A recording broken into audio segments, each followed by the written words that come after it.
तो आज हम कैमरा कंपैरिजन कर रहे हैं Redmi Note 15 Pro Plus का विद Moto H70। अब हाँ, प्राइस में 7-8 हज़ार का डिफरेंस है, बट Redmi में इतने इश्यूज़ थे फ़ोन में तो कैमरा को लेके तो मैंने सोचा क्यों ना Moto H70 से कंपेयर करते हैं, देखते हैं 30,000 की रेंज में ये कैसे फिट होता है। तो सबसे पहले कैमरा सेटअप की बात करेंगे। अब यहाँ पे Redmi Note 15 Pro Plus में आपको 200 मेगापिक्सल का प्राइमरी सेंसर मिलता है विच इज़ बिगर 1/1.4 इंच का f1.7 अपर्चर के साथ, बट 8 मेगापिक्सल का सिर्फ आपको अल्ट्रा वाइड एंगल कैमरा मिलता है 1/4 इंच के सेंसर के साथ, और आगे की तरफ 32 मेगापिक्सल का सेल्फी कैमरा है। वही अगर मैं Moto H70 की बात करूं, यहाँ पे बैलेंस्ड है।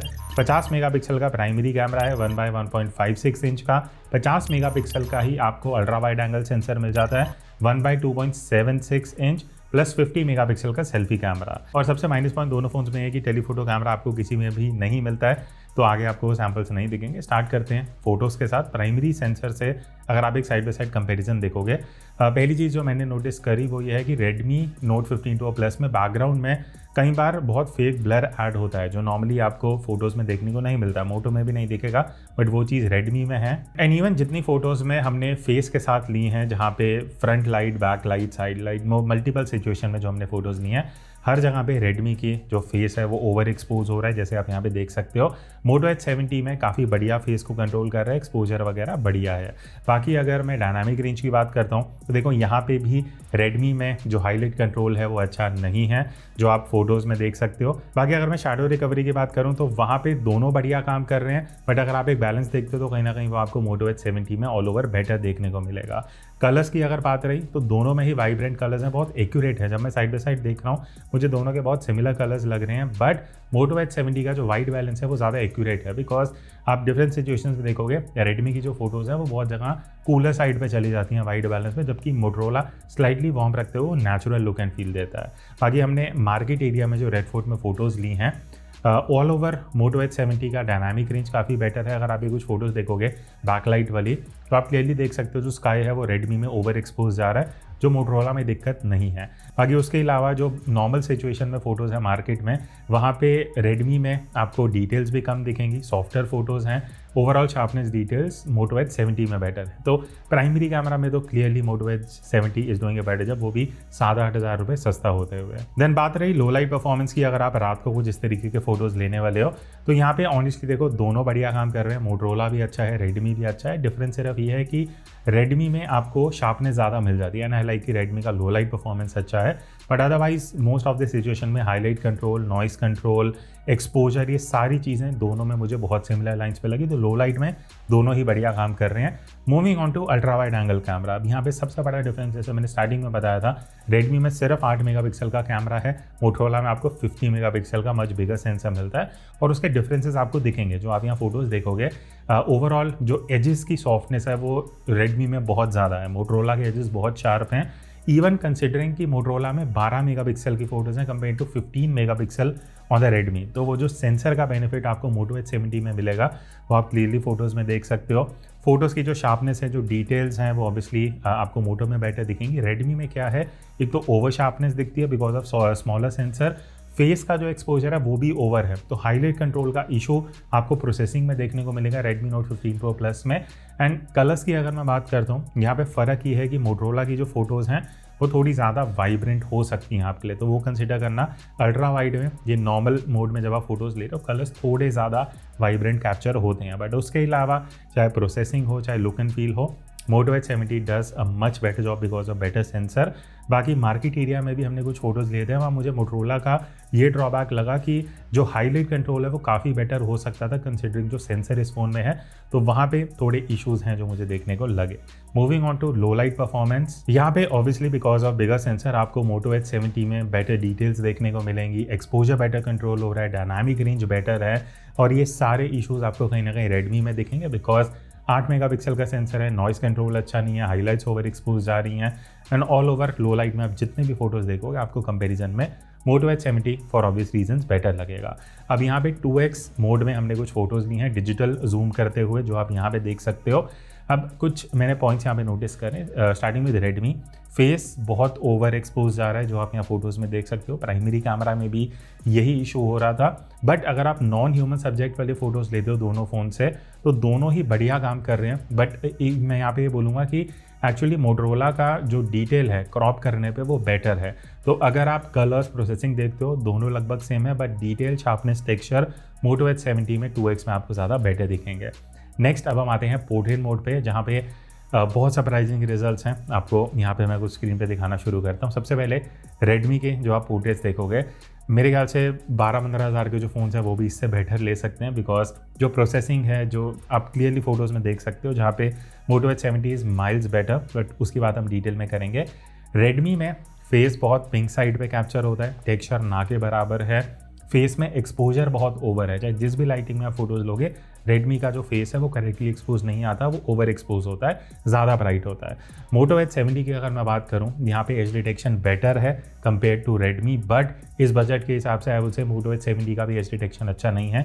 इससे बहुत बेटर आपको 30,000 की रेंज में एज डिटेक्शन मिल जाता है। बट अगर हम दोनों को कंपेयर करते हैं, overall obviously Moto H70 has better details, better processing. Next अगर मैं हाई रेज मोड की बात करूं, जहां पे आपको रेडमी में 200 मेगापिक्सल का ऑप्शन मिल जाता है प्राइमरी कैमरा से, मोटरोला में 50 मेगापिक्सल का ऑप्शन है, बट रेडमी में HDR के इश्यूज़ हैं। फॉर ऑब्वियस रीज़न, आप 200 मेगापिक्सल की हाई रेज फोटो ले रहे हो, फ़ोन प्रोसेस कर ही नहीं पा रहा है।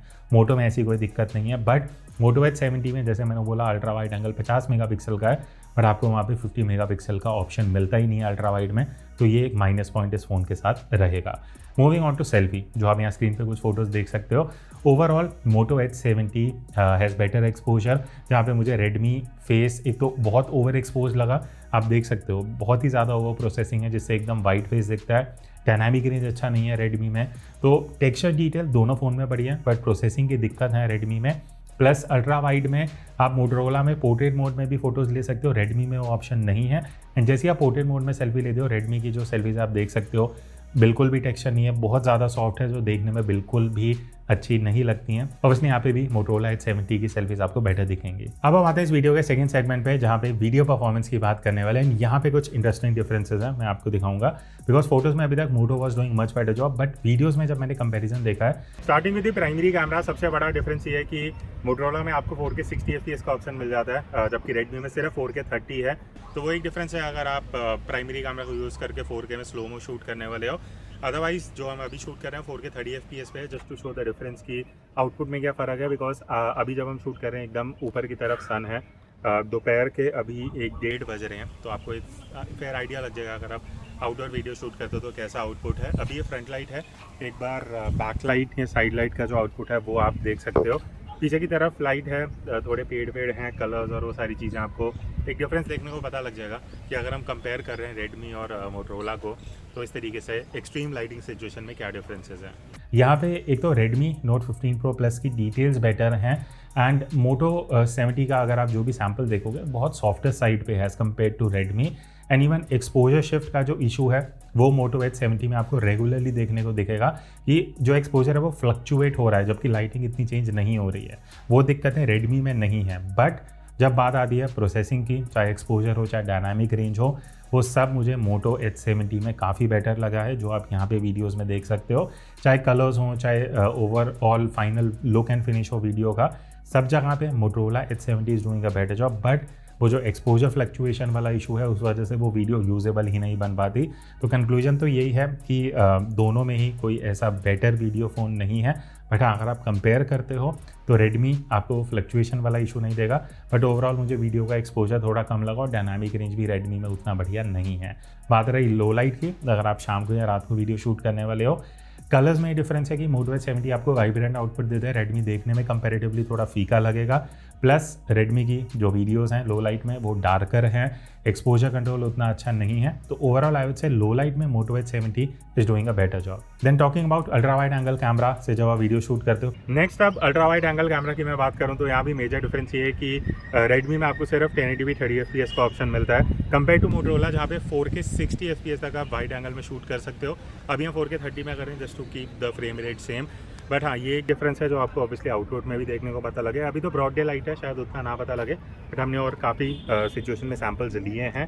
बाकी एक बार मैं आपको बैकलाइट भी दिखा देता हूँ। आज क्लाउड्स वगैरह इतने नहीं है, इसका एकदम प्रॉपर ब्लू है, स्टिल एक बैकलाइट एक्सट्रीम टेस्ट है जहाँ पे रेडमी और मोटोरोला का एक आपको डिफरेंस जानने को पता लग जाएगा। And audio as usual internal microphone से हम कैप्चर कर रहे हैं। पहला डिफरेंस तो ऑब्वियसली मोटो H70 में 4K रेजोल्यूशन है, रेडमी में आपको सिर्फ 1080p मिलता है। और वो क्लियर डिफरेंस आपको यहाँ पे दिखा देता है कि मोटो H70 में आपको और ज़्यादा बेटर डिटेल्स मिलती हैं, कलर्स बेटर हैं, डायनामिक रेंज, चाहे वो हाईलाइट कंट्रोल हो, शैडो का रिकवरी हो, सब कुछ मोटो H70 में is miles better as compare to Redmi, जहाँ पे आपको बहुत ओवर शार्पनिंग दिखेगी। पता लगता है कि 1080p रेजोल्यूशन है तो क्वालिटी उतना अच्छा नहीं है।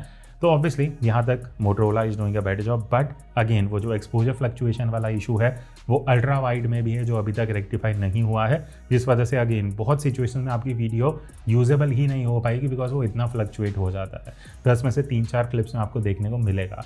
बट उसके अलावा obviously Moto is doing a better job. Redmi में आपको dynamic range, softness, texture, face over exposure के इश्यूज देखने को मिलेंगे। बात रही लो लाइट की, तो यहाँ पे आई वुड से कि मोटो H70 is doing a better job, चाहे वो नॉइस कंट्रोल हो, चाहे वो एक्सपोजर का मैनेजमेंट हो, बिकॉज पता है कि बेटर सेंसर है तो ये चीज़ें बेटर ही होंगी टेक्निकली। जहाँ पे रेडमी में आपको I would say low light में इतना यूजेबल फुटेज नहीं है, नॉइस बहुत ईजिली दिखेगा, एक्सपोजर कंट्रोल उतना अच्छा नहीं है, एंड वीडियो थोड़ी सी डार्कर साइड पे रहती है।